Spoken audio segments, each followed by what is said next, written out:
Welcome to Rate Our Friends.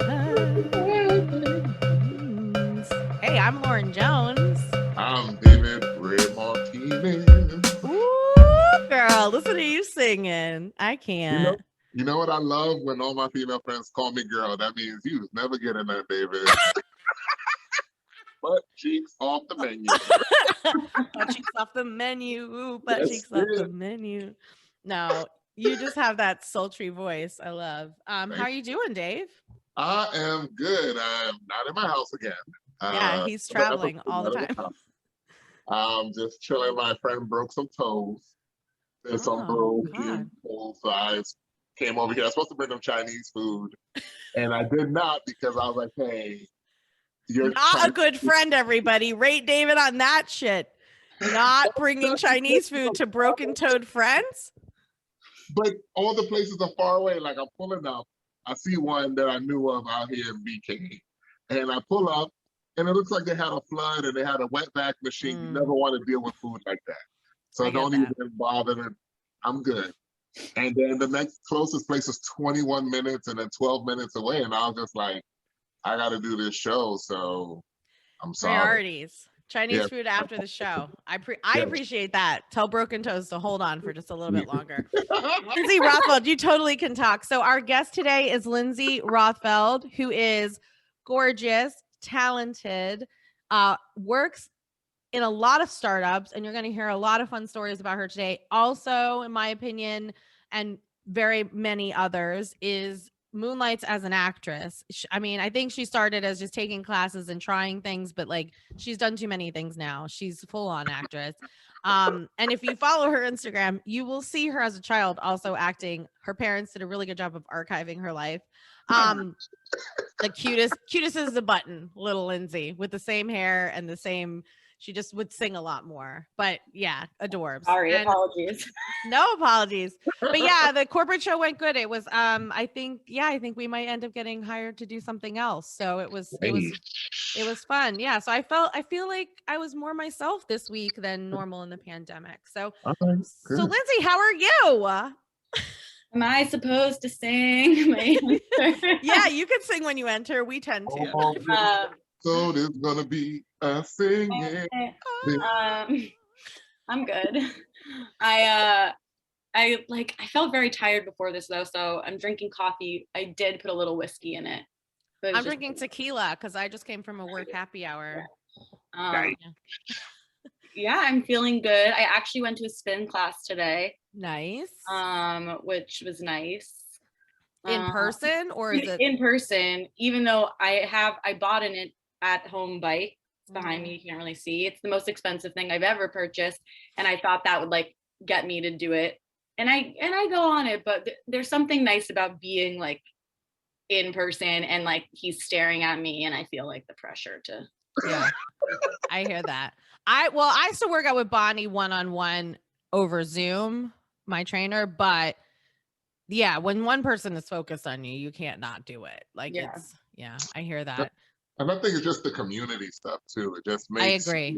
I mean, I go to Soul Cycle, which is very culty, and so it's Soul Cycle. Yeah. Well, and that's a good intro, actually. Community. So, Lindsay, one of the first questions we usually ask is, "How do you know us?" So, usually people know at least one of us. Mm-hmm. I believe. Yeah. So, how do we know each other?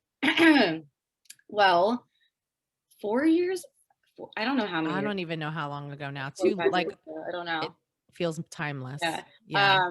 You and I both were part of the Broadway Bodies community, which is like a dance fitness type. It was like a kind of, I guess, dance fitness. One of those places where you could learn Beyonce like choreography and a really strong community. Yes, a lot of single ladies.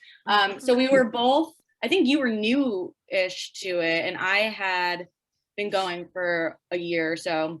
We both were like auditioning to be Broadway Bodies ambassadors. It was like a whole bunch of things to audition for. I went to one class. Or like in the dance team. And yeah, I went to one class and they were like, you come really audition. It was like and off, I was like off the plane and you're just like, hey guys. And you're just yeah, basically. So I remember, and like I was thinking about this today, but I remember us being in the hallway and I guess you were talking about your comedy.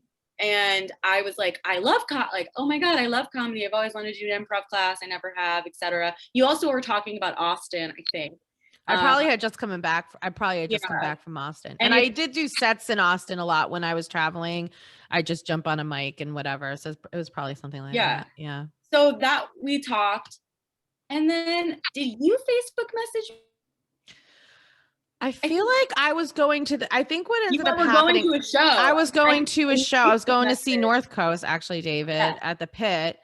And I think we had talked about it earlier. Like, if you're going to go, send me a message kind of a thing.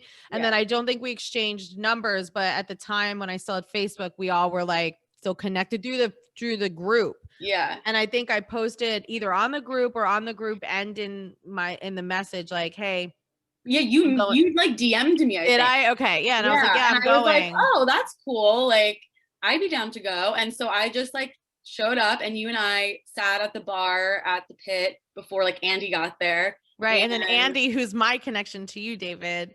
So this is full circle world. Yeah. But before he got there, you and I just like talked for like 30 minutes, told our life stories. Like, it got deep. Our life stories are really short. But like, it was just one of those moments where you're just like, wow, I really connect with this person.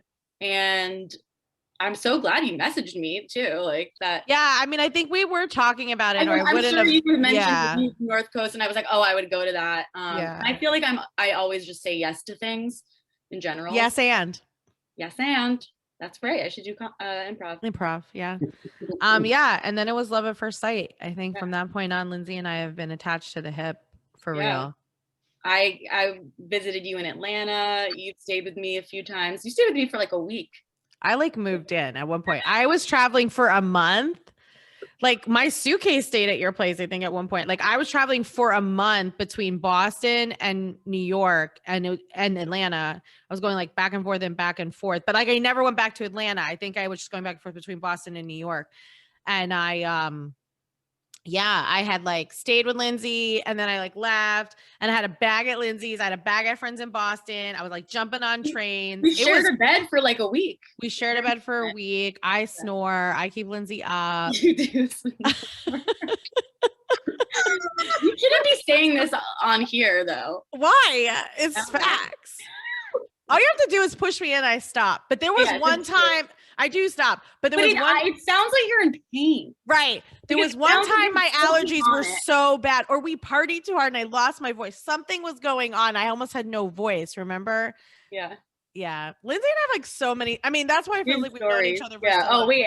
We'll tell stories, I guess, if that's part of this. But I mean, I feel like maybe that makes up for the fact that like my room is like not like the cleanest and you're very like organized and I'm just like, I don't make the bed, like whatever. Oh, my snoring makes up for that thing. Yeah. My snoring has gotten better. I've had to learn how to like sleep. I've had to learn to sleep with my tongue closer to the roof of my mouth to help stop with my snoring. Interesting. It's a weird thing I've had to train myself for. You have sleep apnea though, right, David? Yeah, just throw my sleep in. Like, you see how you were like, you snoring there. She's like, no, somebody else is going to snore. No, I just remember there was one show you were like, my sleep apnea machine's in the background. What does that mean? Like a sound machine? Like a... No, it's a machine that so it has like a filtration system and water, and there's a mask on your face so I can breathe at night. So I stopped breathing in the middle of the night. So it's called sleep apnea. People stop in the middle of their sleep, they stop breathing for certain periods of time. And it can give you so many different ailments. So literally my doctor was like, you need a machine to sleep. They took out my tonsils that had oh wow, deviated stuff, that they did stuff, and Thank you, motorcycle guy. Outside, there's motorcycle noise. Oh, I didn't hear it. Yeah, so literally, so nothing has helped technically. The next move is, losing more weight. So that's the most important part. But I have a friend who's skinnier than me. Like, she's tiny and she has sleep apnea. Yeah, I think it's it's like it's not just a weight thing. Yeah, so it's a whack thing. It ain't sexy. It's like girls' house. Like, hey, girl, hold on. I got to set up my sleep. Listen, we are at an age. We are women of a certain age, David. That like we just need to be honest. What you can get. Yes, we need to be honest about who we are. They need to just deal with it. No, the booty call was like, "Are you gonna bring your machine? You slept so good." Maybe that's a kink for someone. I don't know. Oh snap! Yeah, get on fucking what is it? OnlyFans with your sleep apnea mask. Gosh, we are getting so derailed here. So okay, so no, you're fine. It's all our faults. I can edit things out, but I might not because this is a fun conversation.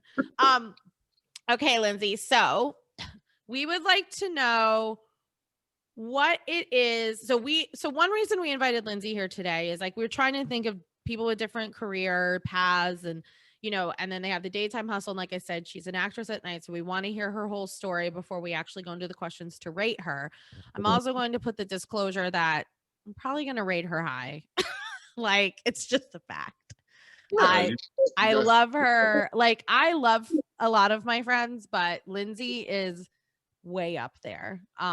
Like I can't, there's a connection that I can't shake with her. And I do feel like we're sisters or something. I love her family. I love her. We're soul sisters. We're soul sisters. Yeah, really I can see Lindsay being an amazing person just from her energy for like the 2 minutes before the show and this. It's like, yeah, I could tell like she's no nonsense when she needs to be no nonsense, a straight arrow shooter and a person that, you can confide in and, you'd be like, really is. She is. And I don't mean, and I'm, yes, I'm. You both want to do you want to narrate my dating apps? Yeah. Would love to. I would love to. We'd be like, she has a messy room, but if you snore, it's the great equalizer. No. Yeah, so I am going to go in with that. And like David said, he's already gotten good energy from her. So she's probably going to be rated high, but we don't know. Some of those questions might be telling. I haven't physically seen Lindsay. It's been the longest that we haven't seen each other. I'm definitely going through withdrawal, but so tell us a little bit about your working journey, and the focus was definitely working for many startups, which I don't think everyone has had the opportunity to do. I have worked for 2, but not your journey has just been so unique that I thought it was important to bring to the table, and just like a lot of interesting stories. Yeah. So go for it. Okay. Well, thank you both for saying very nice things. So yeah, I've worked at, I don't even know how to say how many companies because there have been acquisitions and things, and we'll get into that. But I guess 3/4 different major parts of my career. And I think it's because I've wanted to work in the content / media / website, online world where there are a lot of startups there. But I remember when I was applying to jobs, just from the get, I only was applying to startups. And I think that's just because I do like community and having close connections and feeling like I'm a part of something, and everyone's working for. Well, and I'll also take one more step back too. So Lindsay did grow up in New York. She's a native New Yorker in New York City. And give your and so is David. Yeah. And well, I grew up in New York, but I wasn't native to New York City. But so we have 3 original New Yorkers on this phone. I like that. But I also want to say though, so you grew up in strong communities growing up.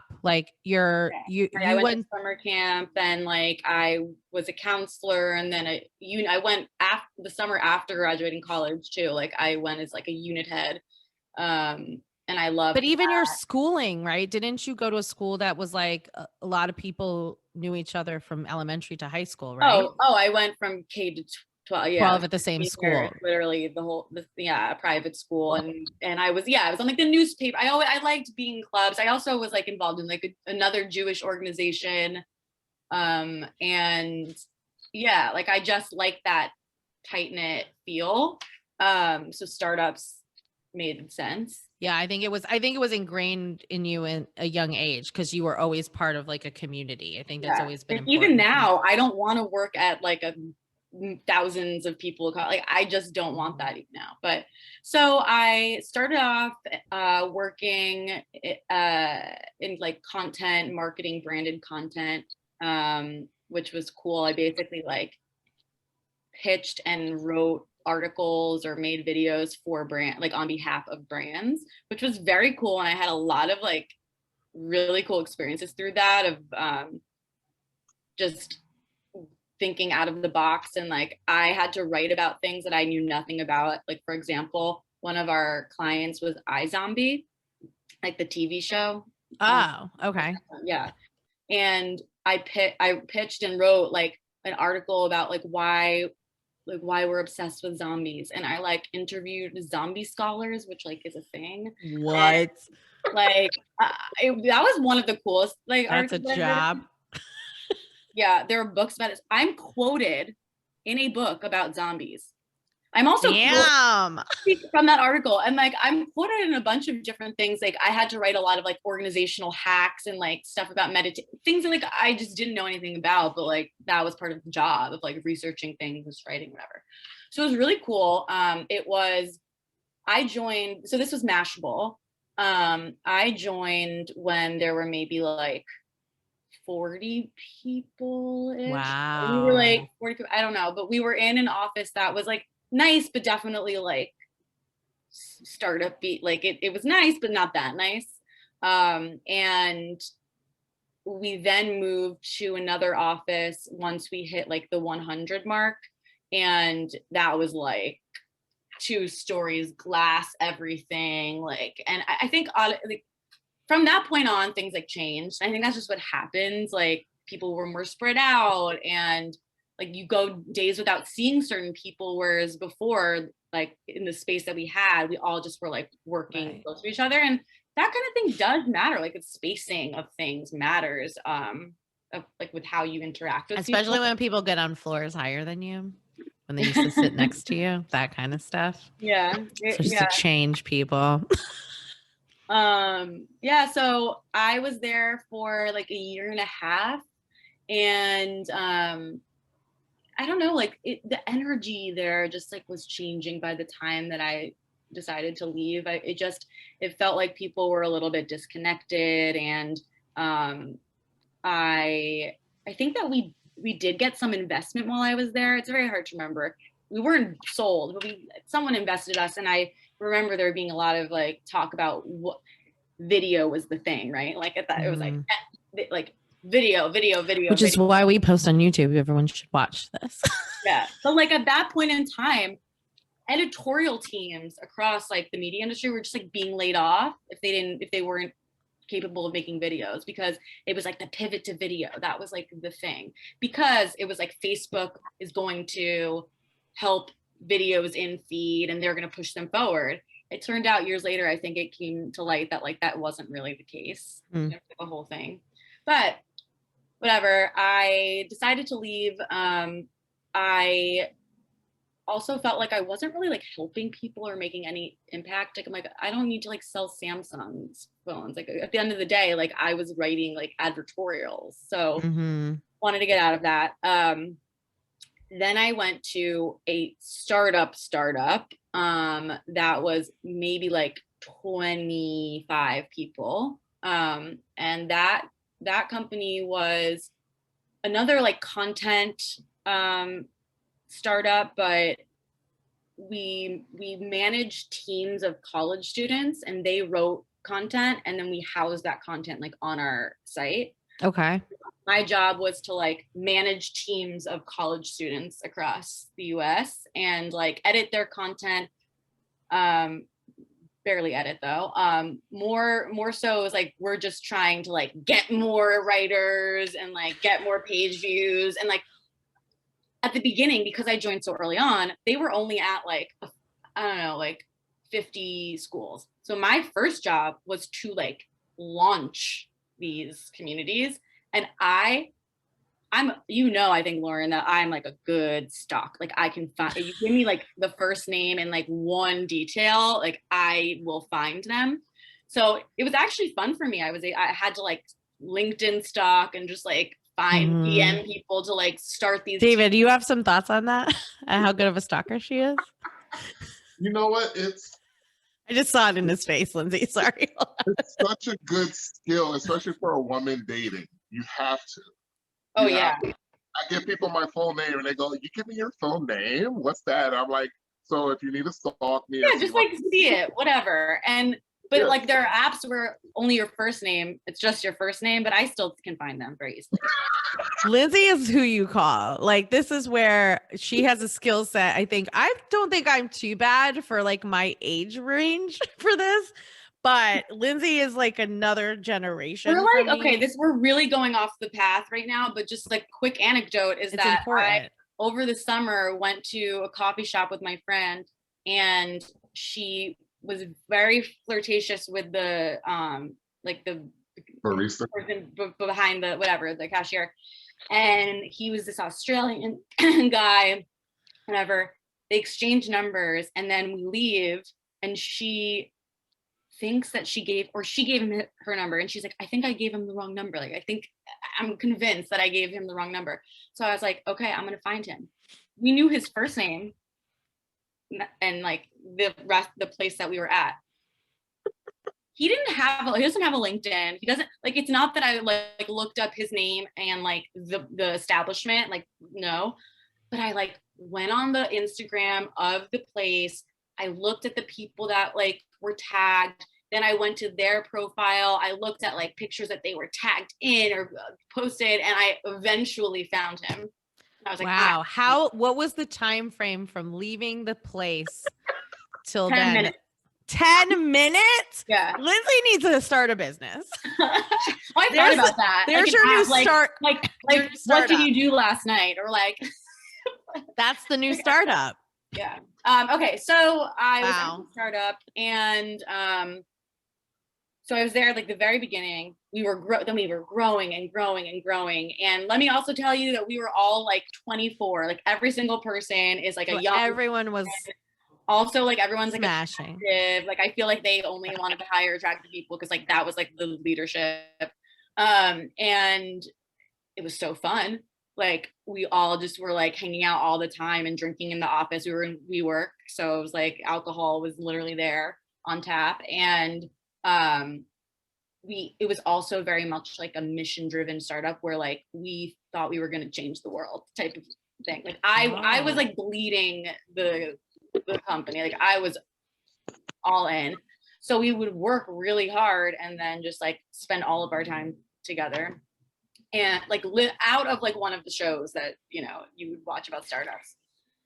We also though were given like insane goals that like were not possible. And we had investors, and like they would tell the investors that like we were going to pull the numbers that they're like telling us are our goals that were like literally insurmountable. Like one person reached it once and then they were like, oh, that's like your goal now of whatever. So we were like we were using these college students in a way of just like they're writing. And we were like, you need to get an article in, And I have the pressure of like, if I don't get like these articles and these page views, like I'm going to be fired. And it was very interesting. Like not necessarily. What were the articles about?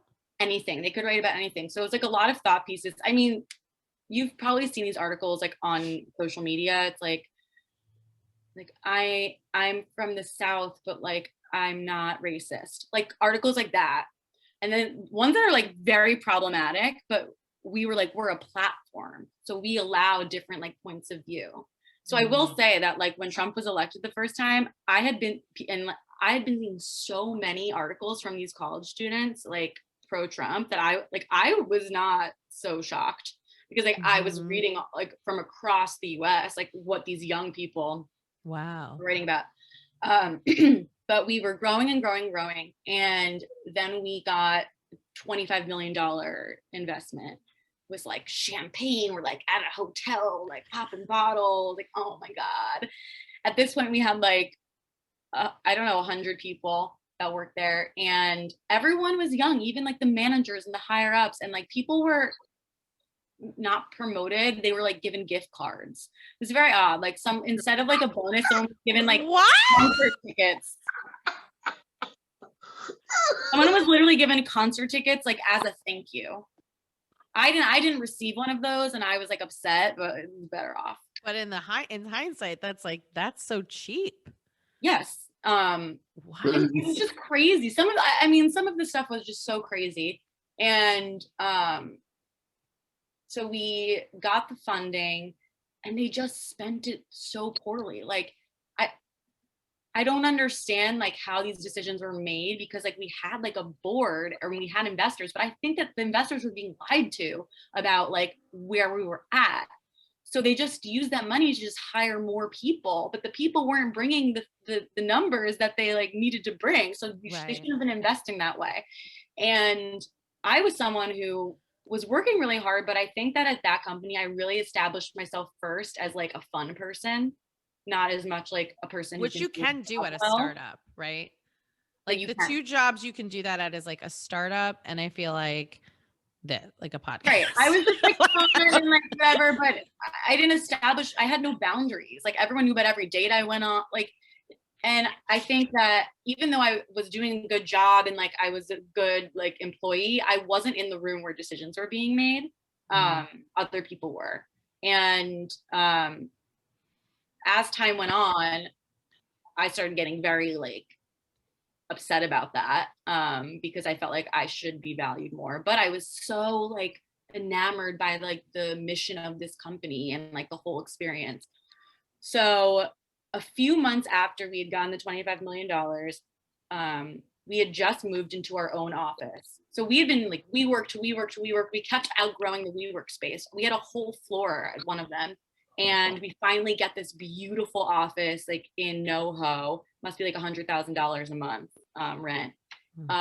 And we're there, I think for like 3 months. And then it was like the holidays. During the holidays, we actually had a retreat in Indiana. That's where the company was created, in Indiana. So we always had a company retreat there, which we were all staying at a hotel. I mean, things happened, craziness. And I won an award, like a culture award, like I represent the company, whatever. So I'm like on a high of like, oh, wow, I'm so good. They had some layoffs before the investment, like minor layoffs, but I was like, that would never like happen to me. I made it to Indiana again. I'm killing it. I won an award. So then like Feb 1 rolls around, and we all get an email that's like, hey, like the company meeting today is actually going to be in separate rooms. Like you'll get an invite. You will be executed. I still literally didn't blink an eye. Like, but apparently most people were like, oh, fuck. But I was just like, la-di-da, like I'm going to my private room. And in my room are like actually some of my closest friends, my boss, my manager, like another manager, whatever, we're all there. And then one of our co-founders comes in and starts talking, basically is like, well, we don't have any money. And unfortunately, there are just layoffs like across the whole company. And unfortunately, like I'll be laid off. And I always make this comparison to American Idol, where like they have different rooms and then the judges go in and they're like, you're going to Hollywood. You're not going to Hollywood. Like they had 3 different rooms, and literally one room was going to Hollywood. And I started like hysterically crying. Yeah, like, you were young too. You're in your mid 20s. I was like 24, 25, I don't know. But also my boss is sitting next to me and I'm like, you know? And she's like, no. Like literally everyone. Blindsided. There's like 150 people. I call that a sneak attack. That's what I call that. Yeah. There were literally 12 people left after that. Wow. Whoa. Okay, like something like that. And so we're told we have to go like collect our belongings. what's very funny and poorly planned is that the groups that were told that they were laid off were like in enclosed rooms. And then the people that were like not being laid off were in our like cafeteria area, which is like open. Like they should have been told to leave because it's very awkward for them. We're going to collect our stuff and they're just like sitting there. And then there was one guy who was laid off and he just was yelling at them like, oh, lucky winners. It's not their fault. I'm crying. I'm like dry. I'm like, I've been coming in at night this week working on this project. Like, how the fuck am I? Just bad. We all go to a bar. I'm calling my mom, like hysterically crying, like, I don't know what I want to do with my life. Like, I can't handle this. Like, it's like camp is ending. Fine. The next day, some of us go and meet at a bar to like work on our resumes. We're sitting there and we hear that 3 people had already quit that were not laid off. And we're part of the 12. The people that were not laid off were all like almost fresh out of college. The cheapest ones. Yeah. There were some exceptions to that. Like there were a few that I feel like because of they had a skill, like something that they needed, whatever. But yeah, like even someone who was at the company since the beginning, like people that from the beginning were laid off. It was just like, it really was that way. But 3 people quit because they were like, fuck this. We didn't like being here anyway. Like a lot of people hated working there. I was just like so into it. So we're at this bar and 3 people quit. We're like, oh, fuck yeah. Like, fuck them. I look at my phone and I have a missed call from my, like the head of our team, the editorial director, who's like a year older, 2 years older than me. But I look at my phone, I'm like, hey guys, like Lauren just called me and they're like, what? I was like, yeah, I guess I'll go outside. And I knew what was about to happen. So I get on the phone and she's like, hey, Lindsay, how are you? And I was like, not well. You're like, I'm drunk at a bar working on my resume. And she's like, okay, well, I have something to tell you that like might make things better. And I like pause and I'm just like, if you're asking me to come back because 3 people quit, like that puts me in a very like weird situation. She's like, I know, like, I just want you to know, like, I wanted you on the team. And like, I wanted to, and I'm thinking like, if you wanted me to be on the team, I would be there. Yeah. But she's like, the moment that they gave their notice, like I thought we can get Lindsay back. And like, I think some of this was true. But she's like, it's going to be a lot of hard work, but like people will like stand up and applaud you when you walk, like something like that. And I was like, honestly, Lauren, like, I feel like I just was dumped from like an abusive boyfriend. Yeah. But I have to think about it. Fine. I go back into the bar with 15 people that I've been laid off with. And I'm just like, she wants me to come back. And some of them are like, don't go, it's toxic. Others are like, we get it, it's a paycheck, like fine. And so I like took a day to like think about it. And yes, it was a paycheck, it was a job. Like if I'm gonna look for jobs at some point, like it's better to work. But I also really felt like I wasn't done with it yet. And even though like I just went through that like trauma, I was like, I can't imagine them rebuilding this and me not being a part of it. So I went back. I was the only person that happened to. Like I named myself like the girl who lived. And then I ended up, and I said to her though, I was like, Harry Potter book. Yeah, I was like, I need to be in the room where decisions are being made. That's what I told her on the phone before I came back. So then I ended up being like one of the editorial leads, like of this 10-person group, which was so crazy. I'm like coming in and doing that. But I was like in the leadership, team. And I was there for 6 months.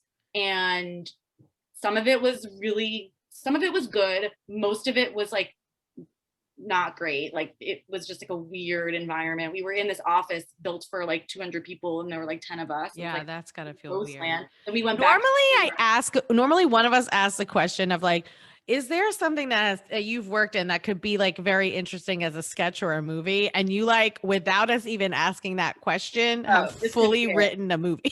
Yeah. I'm sorry if I'm being too long-winded. No, I think this story, I don't know, we have to talk about all the other startups you've been, but this is the most interesting thing. Yeah. So Lindsay, I'm just going to say, I think you went back for the gift cards.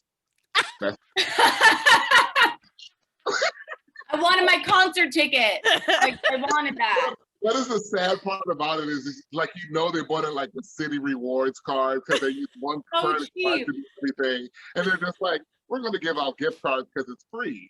Like, that's so bad. It's so bad. We didn't have HR. Like, so after 6 months, I then became, at the end of it, I became like the culture person. Like, I was doing my job, but I also was like doing internal culture and stuff. And I was so miserable, but I had to like put it on. I did like a whole awards thing. Like, it was like actually like the hardest role of my acting career, of like being so like on. Yeah. So I was ready to go. And then I went to my next job, but just to like put the pin on this company, they had another, like, people like were laid off or they left, people kept leaving, but there were people like from the original group who stayed until, I don't know, like 2 months ago, when it finally like went bankrupt. But my friends and I were like, how is this company still existing? Like, we don't understand. They're living on gift cards, like, I guess. Also, like, we just didn't understand. And like, also, I met you when you were leaving this company. Yes, literally. Yes, I remember, because yeah, I remember. I'm sorry. I was going to just say, because you're saying you don't know how people stay there. I think some people are so afraid of change, and it's like, you have a guarantee thing, and you're just like, listen, I leave, I get no unemployment, I get no kind of security. You know, if I get laid off, like if you, once you got laid off and they called you back and you said, I'm not going back, technically you would have forfeited your unemployment. So people look at that and be like, well, right. You know, I never even thought about that. If I like would have forfeited my unemployment. Yeah, they could have, because once you filed your claim, they were like, no, we told her to come back to work, so we're not paying her. Right. Well, there's that. I'll use that as my reason when I tell the story next. Yeah, you should, like on your resume. Yeah. The truth is that it's either what David just said, or it's kind of why you went back. It's like, then there's other people that just like really believe, because a startup like that, there are people that just love startups because of that, because it's like, I want to be part of something big. I want to see something through. So it's one or the two. I think it's either like serious passion for what you're doing, because a lot of times in startups, you're not making what you should be unless they get bought eventually, or it's, you're scared of that change. And so you just stay until you don't have, until it's gone. I just remember crying hysterically when I was leaving, and like when I had been laid off, and I said to the editorial director and the co-founder, I was like, I would have never left. I would have given an organ for this company. I would have never left, and other people will. Like, I remember, and I'm crying, and like, that's a lot. I would never do that now. I would never. Well, that's the thing. Like, that whole experience taught me that business is business. It was hard as like a young person, where we're all friends and it's like this community that it like blends together. And I think in that point in my life, I was really like needing that. I felt like I didn't have like fun people to go out with and whatever, but it has taught me business is business. Like, I won an award like a few weeks, like a month before that, and I was laid off. Like, it doesn't matter. Yeah, that happened to me. I was at the World of Astoria. I won an award, all this gigantic hoopla, 9/11 hits, and they're like, first person, David, you need to be laid off. And I was just like, hey. And they were like clamoring for it, and it's just part, like you said, it's business. I didn't care. I was home chilling, and I knew I was going to have to get back pay because they laid me off wrongly. So I was telling people, shh, don't tell people I'm laid off. So wait, so Lindsay's superpower is the stalking, and then David's superpower is everything about unemployment. Yeah, like just like working. He knows you are spitting so many unemployment facts. Like, I never heard so many. Like, I don't know about all the rules, but you know all of them. There's also the uncensored version of it. Next time I get laid off, I'm calling you. Everyone, yeah, this is your service. That's your startup, David. The unemployment guru. I mean, let's do it. That's hilarious. Well, I think like the moral of the story is, like you said, it's not even just that business is business. It's also like business isn't personal. Like, I think we all have done something or all worked someplace where sometimes passion overtakes the concept of like, this is a paycheck. And we do want to get into your 20 questions, but I want to talk quickly about your passions, because all of us know that the passions, we don't always get paid what we deserve for, but like a lot of our daytime jobs help administer funding for our hustles at night. So so what was this company and your current company helping pay for you to like live your dreams and do that kind of stuff? So growing up, like I like did dance stuff. I was a part of a theater company. Like that was like my extracurriculars. I didn't do like theater at school. I had it separate. Like I was part of like an acting company outside of it, but that was such a huge part of my life. And then when I went to college, I didn't do any of it. Like, and I think it was honestly from the fear of like auditioning, like, because when I paid to like be a part of a company, I'm like doing it versus like auditioning in college. I don't know, at that point in my life, like that just like deterred me. And you went to a hard college too, yeah. Like, yeah. But yeah, so I mean, I was doing dance stuff when I met you. And then I was like, kind of like, I would say like almost like a TA for that, like being like the ambassador or whatever. But still like, I hadn't tapped back into like the acting, which was like my first like love. Like I thought I wanted to be an actress when I was younger. And then I don't have like the ambition, like I can't do it. Like, you know, I don't know, but full time, I mean. Yeah, right. Full time, yeah. But someone from Broadway Bodies had posted about a show she was in, like some musical or a class she was taking through this company called Afterwork Theater. And so I looked it up, and it's this organization for people who have 9-to-5 jobs, or like most people do, that are like, they're doctors, lawyers, just whatever, but they want to perform, and they love theater, and they want to do it. And for any like experience level, people that have literally never been on a stage, and other people who could be on Broadway but like don't want to be. So first took a scene work class, and that's an interesting story because I ended up having to like make out and like with the guide in my scene, and I never kissed someone in a scene before ever, and that was just like a hilarious experience. But what was this? What? Was it no tongue? Was it like, you know? No tongue. But when we got the scenes, we were paired together. We got the scenes, and like I'm reading it, and then it's like my character's tries to unzip the other character's like jeans and like pounces on him, and I'm like, what the fuck? And the guy that I was paired with was like, he's so nice and awesome. And at the very beginning of that class, he told everyone, he was like, you know, I have Asperger's, just like I'm letting you all know, like whatever. I would never have like known, but I'm thinking he must have like boundaries. Like, how am I gonna do this? we both like wanted to go full out. I remember he came to my apartment. I watched this scene. I remember actually. Like when he came to my apartment so we could rehearse, and I'd like pre-gamed it. I was like, I need to drink. But when we did the scene the first time, I like didn't like kiss him on the mouth. I was like kissing him on the cheeks. And after he was like, if you're comfortable, like you just like, let's just do it. Like if we're gonna do it. So we just like did it. So in that class, they told us that there was going to be a musical, and that people should sign up. And in my mind, I'm like, I'm not going to do that. I love singing, like I karaoke all the time, but I don't feel confident about my singing voice whatsoever. I've never like really sung on stage other than karaoke. Like there's no way I would want to do this unless the show is Grease or Mamma Mia. Like those are the only two shows that I would like do it for.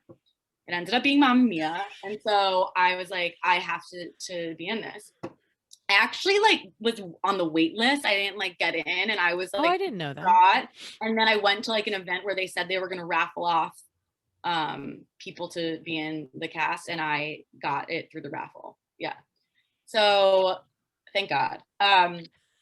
Yeah, I was in Mamma Mia, and I got one of like, I was, you know, the main character, Sophie, like one of her friends. And we had to audition. The thing is, you're auditioning for a part. Like I I paid to do it. It's like a couple $100 to like be in a show. So it's like my extracurricular that I'm paying for, but I still like had to stand in front of like everyone and like sing. And there are people who are tone deaf that are part of it. And there are people who are amazing. I'm like somewhere in the middle. But that, I think that built a different part of my like confidence and like not giving a shit, because in the past, like that was what held me back. Mm-hmm. And it's just great to have these friends that like are built on a shared interest, which is like what you have with comedy and like like, you know, and your group that you get, like you have this shared interest, and you wouldn't have met if not for that shared interest. Yeah. And also with theater and musical theater, you play such like goofy games, and everyone's a little bit weird. Improv's like one, that too. I mean, yeah, no one like takes themselves seriously. And so during that show, I had an amazing time, but I didn't really get close with anyone, because even though I'm like very talkative, whatever, I like have extreme social anxiety. So I didn't like I would talk to people, but I didn't get very close with anyone. And then after that, I did a sing out divas, where like it was like literally not like some dancing, but really focused on singing. And so that was like pushing me more. It was so fun. And then I did High School Musical, which I got to go see. You saw my cast and the other cast. Yeah, I was dedicated to supporting after work. Yeah. And we knew the choreographer, Leon, who also used to do stuff with Broadway, or teacher of Broadway Bodies. So yeah. Together. That changed it for me, because I became like really close with people in that show. Like we, for that New Year's, like rented a house in Pennsylvania and did a murder mystery, like people that want to dress up and do like a murder mystery dinner. Does that sound like something Sebastian wants to do? Because his son is high school age, but like loves this kind of stuff. High school. He just did his virtual audition for LaGuardia, and such a good voice. I just think I tried to take out the angst in him. I mean, I think something like that he would love. Yeah. Because he once he knows people, his energy becomes great. When he's very skeptical in the beginning about humans. That's kind of what Lindsay was saying, right? Like she's got that anxiety about people. Yeah, and I think he's kind of like me. Like I'll go in and I'll start talking, and I know that I'll be fine. I think he steps back and observes for a second, and then like they talk to him, and he's like, "This guy weirder or not? Can I talk to them?" And then, but I do think those things are for him. He learns lines really well. I just think he needs to find his people. I think that's what it is. Yeah, like Lindsay's saying, like they're going to have a murder mystery in the middle of this cabin in Pennsylvania, and they're all going to dress up and have a fun time, and there's no inhibitions. That's like your people. We went to Rocky Horror Picture Show midnight showing like on Halloween. And like I've been wanting to do that for years. But like I had a problem the first few years out of college where I was so mad at my friends because they didn't want to do the weird, quirky stuff that I'm into. And I'm someone who likes spontaneously be like, oh, that weird show is happening, or this event where you got to wear a costume. Like, and I was just like, I hate everyone. No one wants to do the things with me. And what I've realized is like, you have to sometimes find those people that have those interests. And I've sought out those people. Like I go to adult summer camp, like weekends or whatever. And those are my people that want to go to House of Yes and like dress up in costumes and like, like, I don't know. It's just like, I've made an effort to find people in different circles that can kind of like help me do those things. Well, Lindsay, you have been a fantastical guest. I feel like we learned so much, and there was so much comedy in what you shared, regardless of the series. Yeah, I just stated the facts. You stated the facts, and those facts were funny. I would write that out as a. So I think I need to like write a book. I mean, and it's like I didn't even talk about the fact that then my next company was acquired, and we were just twice.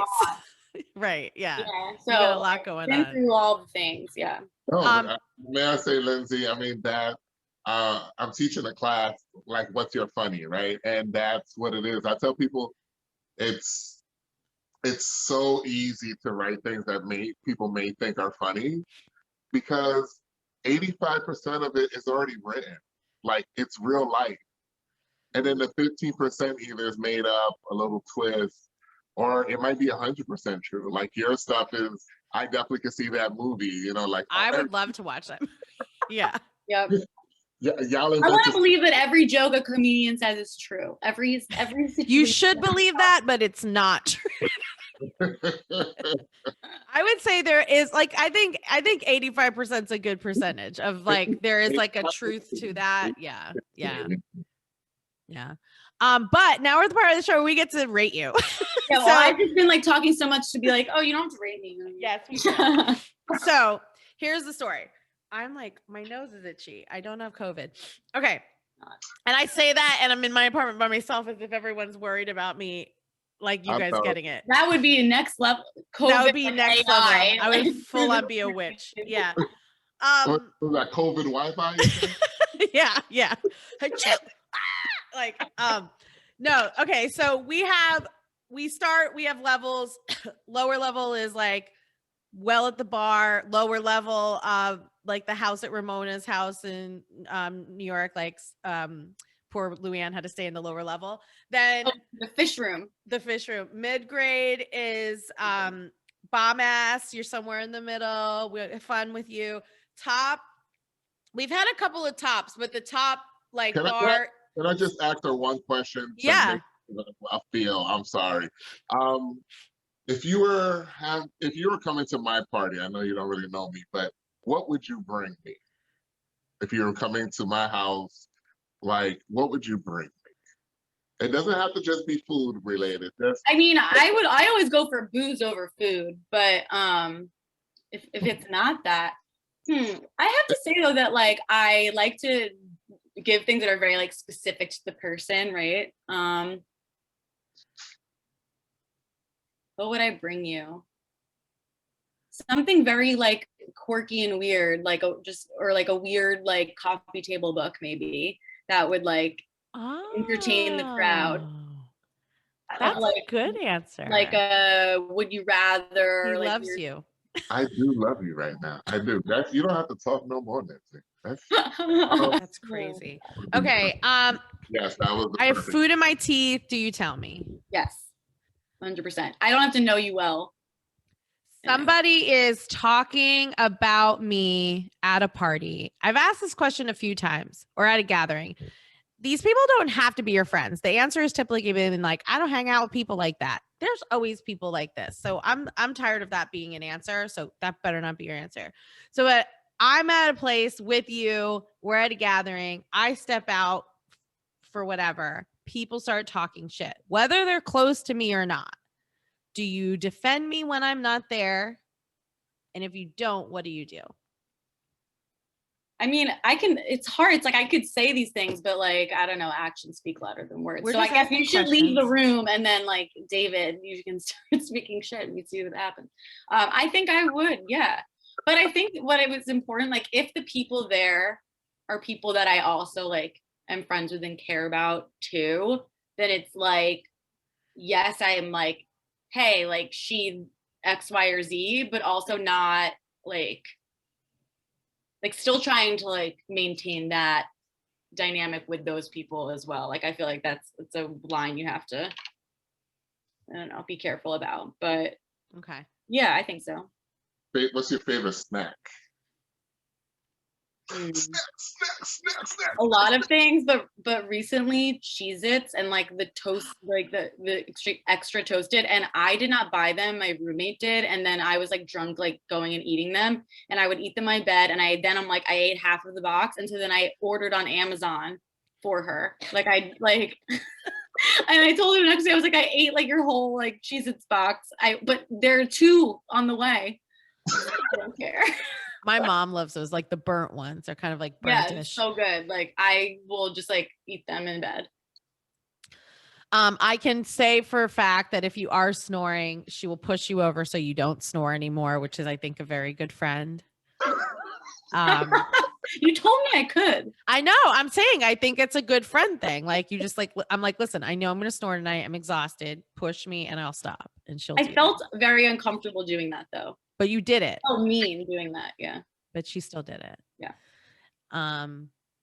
Well, that's a good question. If a friend puts you in an awkward situation and says it's okay to do something, will you do it? Right. How far will you go? Will you push them off the side of a building? I'm just kidding. Don't do that. That's called murder. I'm just kidding. Like not a dangerous situation. I'm just kidding. Yeah.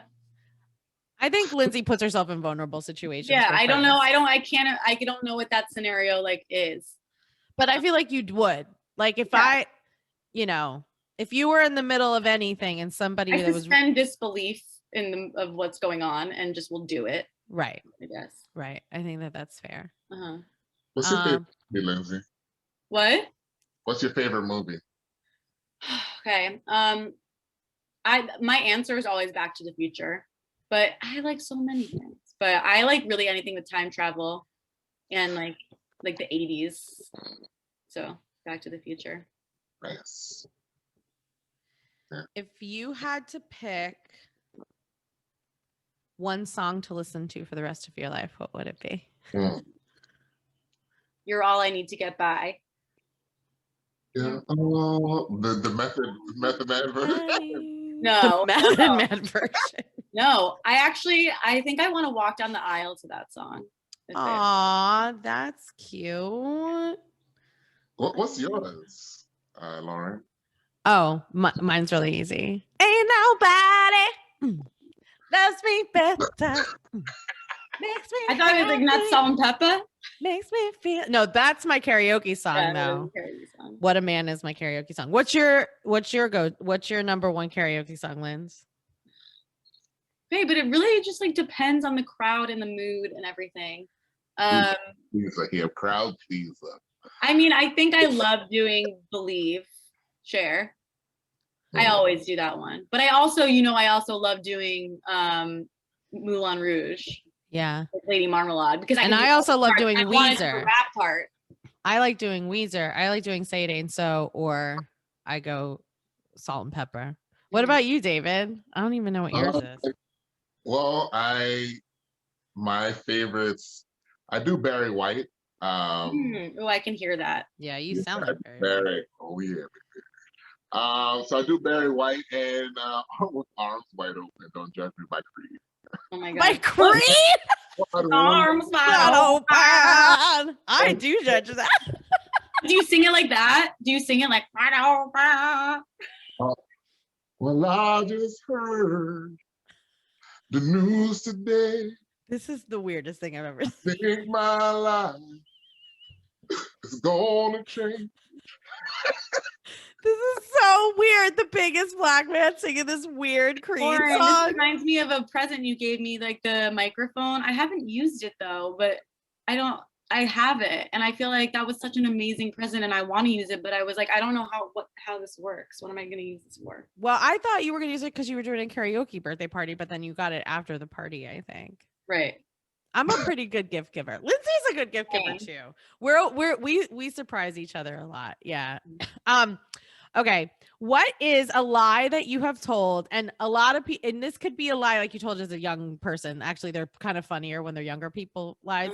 But like a lie that you told that like somebody could still believe is true to today because like you've never told them it wasn't a lie.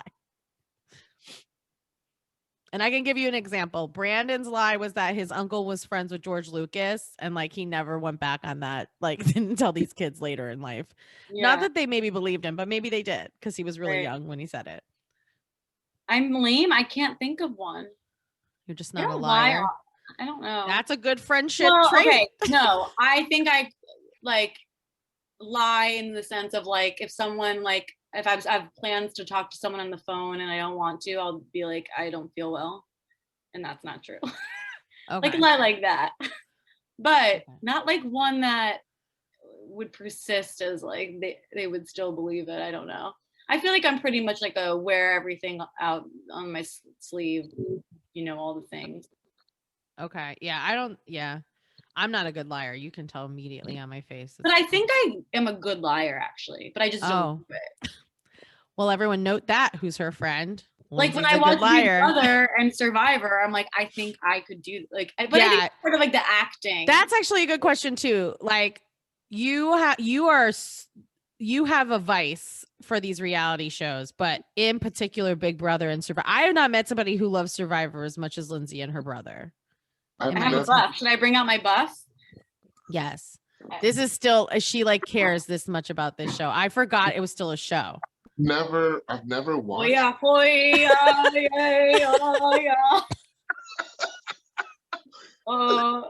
Okay. Here's the thing though. Big Brother is like a trashy version of like Survivor is like quality, and you can go on Survivor and have a career, like really like successful people go on Survivor.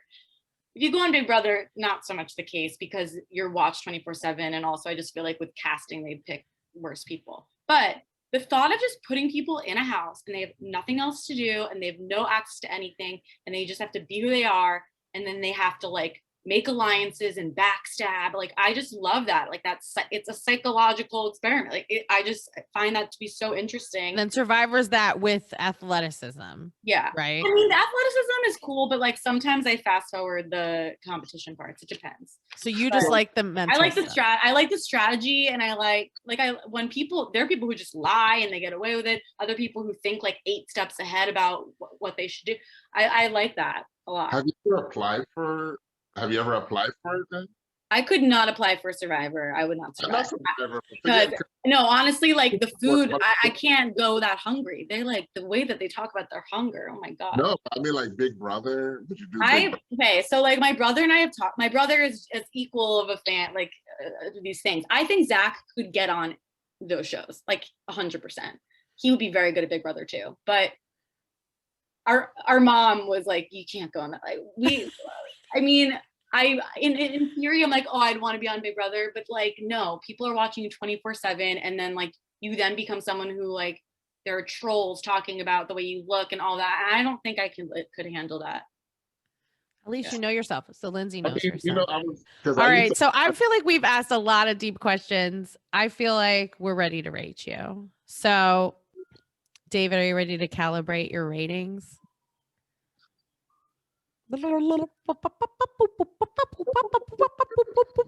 I would consider Lindsay a favorite cousin. Aw, that's cute. They're like, oh, my favorite cousin's coming over later. She's bringing a table book. A table book, and we're watching Survivor. You know, like I think the way about her, like I feel like if I came, she like, Dave, come over, let's hang out. And I'd be like, you know, we're talking. And then she would slip on Survivor, just as background ambiance music to TV. And then I would be hooked because that's how I get hooked on shows. That's how my brother used to do. My brother who passed away, he used to watch like Dawson's Creek and 902. Love Dawson's Creek. Big old black brother watching this stuff. What you watching? And then I'm like, oh my gosh, you did that.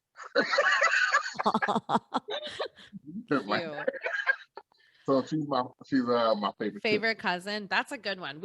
Cousin was like our highest shelf. So, and then we've done like variations of it. I don't even know what to categorize you other than a soul sister. Like, you know, I feel like we've been through a lot in the last several years together. We've had a lot of transitions in our lives. Lindsay is, I have a hard time finding people that I think give as much energy as I do into relationships in my life. And it's caused me as I've gotten older to be really guarded. And not to want to expense energy on people that don't reciprocate the kind of emotion that I put into things. Cause I've learned over probably the last 5 or 6 years that I'm like, I'm a 0 to 100 kind of person. You are 100. Yeah. Yeah. Really and if I'm in a friendship with you and you mean something to me, you're 100. A lot of people think that my low percentage is a friendship level, but it's not. But when you really are, it's that high. And she is one of the few people I can say reciprocates that and gives back that more than I have kind of ever experienced in a friend. And I'd take a bullet for Lindsay. I love her that much. I love you. Yeah. Can I just know, like, Lauren, when I was in Mamma Mia, she was like, I can't believe I won't be there. She sent me an ABBA record. You know, that was like the nicest thing. you sent me and my roommates just wigs. You were like, here's some wigs, and then like I have a wig and we can have like a wig party. You sent that was pandemic times, like we couldn't hang out. When my roommate got a dog, you sent the dog like a little outfit, like it's just. Well, her roommates were so sweet to me because I like moved in for a month. Like, yeah, and I mean for you and me both, like gift giving isn't our number one love language, but it's like important to us because it shows the thought that goes into it. Because we can't be together as much as we want to. I think. And so no, I appreciate your friendship, and like even when there are times when I'm super stressed or like, and you text me and I don't respond, or like I can't talk right now or whatever, I feel like I can do that with you because like it's not going to affect our relationship. Like, yeah, because we're on that. David and I are on that level too. It's one of those things where like when you're like family, you know, everyone has something off at some point, but it's never taken. It's like work. Like you don't take it fucking personally. Somebody you love very much, you don't take it personally. Like it's, you know, they're not out to hurt you. It's just life. Yeah. What are you going to say, Dave? No, I'm just saying, no, I was 100%. I mean, I tell Lauren all the time, I'm like, just shoot it to me straight. I don't have any real, I'm not that person to hold grudges or animosity. I just want to know what's happening so I know we can move forward from that point. Whatever it may be. Right before this, I'm like, are you showing up? Because I had sent a text earlier on a group chain for a show that we're doing on the 25th. And I didn't hear back from you on that chain. And so then I'm like, oh man, is David, where is he around? Because sometimes we check in and sometimes we don't. And I worked like a crazy day today. So I'm like, shit, he better be showing up. Literally, I'm like, are you going to be on? Like, that's just how we talk. My cousin came from Maryland with my goddaughter. No, it was fine. I figured something was up, but it was like, but again, I'm not going to let him just, and if he didn't show up, he would have heard it from me because that's like facts. You know, I was driving, I'm looking for parking. I better park because this motherfucker will kick my ass if I'm You're gonna be like, you are wasting Lindsay's time.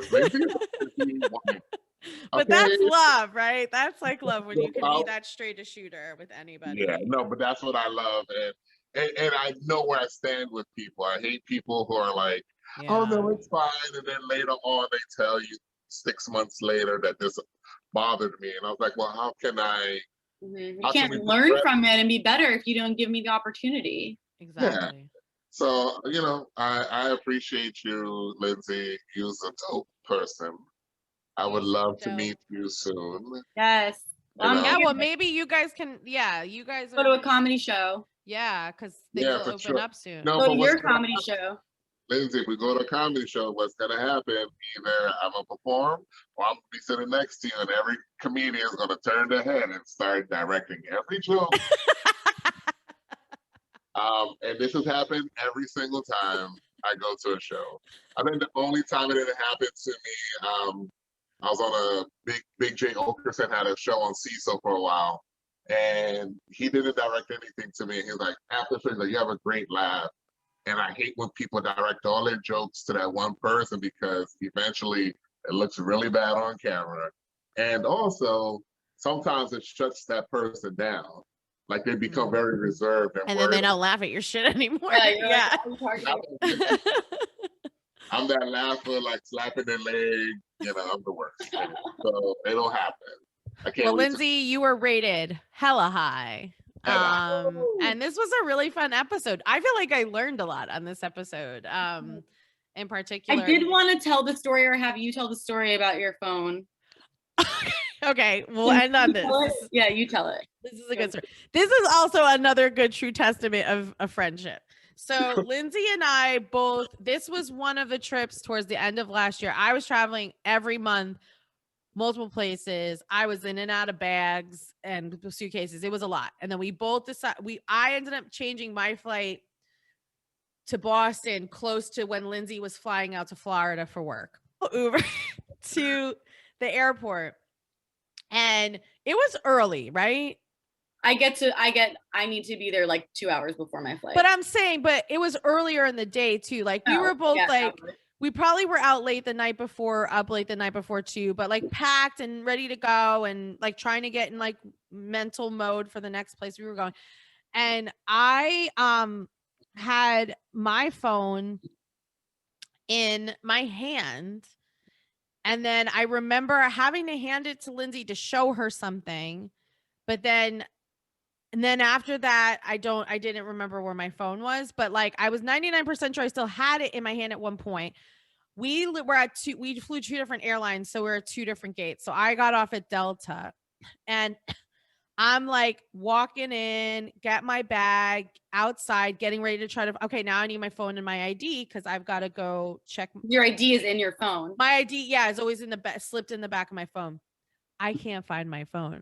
I cannot find my phone. I'm looking in the street. I'm looking everywhere. I cannot find my phone. I'm having a full on heart attack, panic attack. I'm like, how do I get in touch with anybody?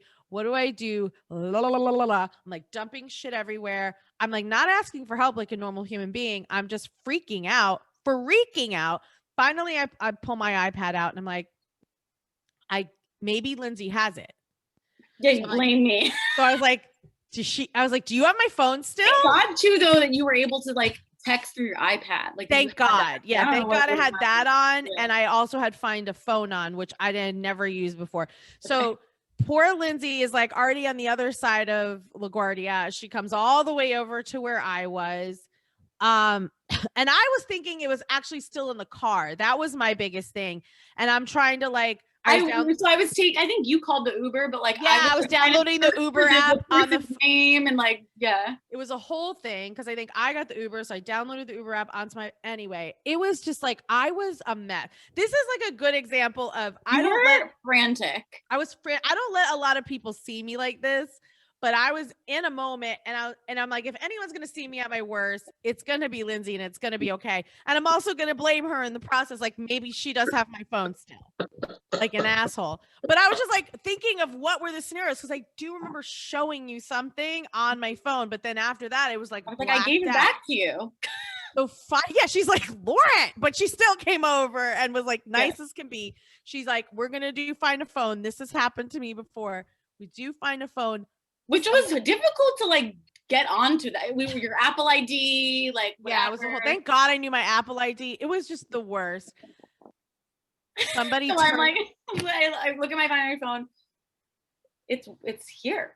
It's where we are. It's like where we are standing. So I'm like, is it in the trash? Like where? I think we're like looking in the trash and we're like looking through your stuff again or whatever. And then I was like, okay, like maybe let's go to the front. Let's go to the information desk. And we called it and it was ringing and somebody turned it in. Like it must. Oh, we called your phone. Yes, we called your phone. Someone picked it up. Someone picked it up that was behind the counter where I was going. You would have thought as like a grown woman, I would have been like, did somebody turn in my phone here? That should have been my first fucking question. No.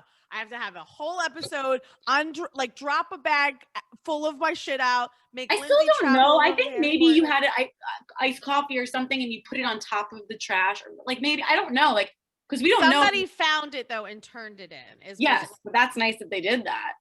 Yeah, it's great that phones are stressful. I've lost so many phones, but I felt I felt proud of myself because I've lost so many phones. So I was like, I found her phone. She knew how to handle it. And me being kind of like the big sister in our relationship, she was the one who like was level-headed, saved the day, and then gave me shit about it later on an Instagram story. On Instagram. Oh my God, Lindsay, that's a true friend. See? I tell people, like my friend with broken toes, she's hopping around, and I'm just like, yeah, you're okay. So I'm gonna talk shit about your broken toes. And I'm glad she called me out on it because I was like frantic. It was insane. Yeah. But that's, I think that is the true definition of a friend, knowing that I have the right to do this because we've been through so much dumb shit. Like this is just another chapter in our book. Mm-hmm. So, and because some friends will take it very sensitive and be like, I'm not going to joke with that person about that because they get very sensitive about these things. And like I said, when you have really good friendships and boundaries are not issues, that's great. So and I think we learned boundaries really early too, being friends. I just think there's a lot of similarities, but just enough differences between us that the balance has always been really, really healthy. A healthy balance, a pH balance. On that that note, Lindsay, you've been a fantastic guest. I hope you've had a blast. Till next time. Tonight. Oh, sorry. Oh yeah. No, yeah. Till next time. Rate our friends. I'll stop the recording.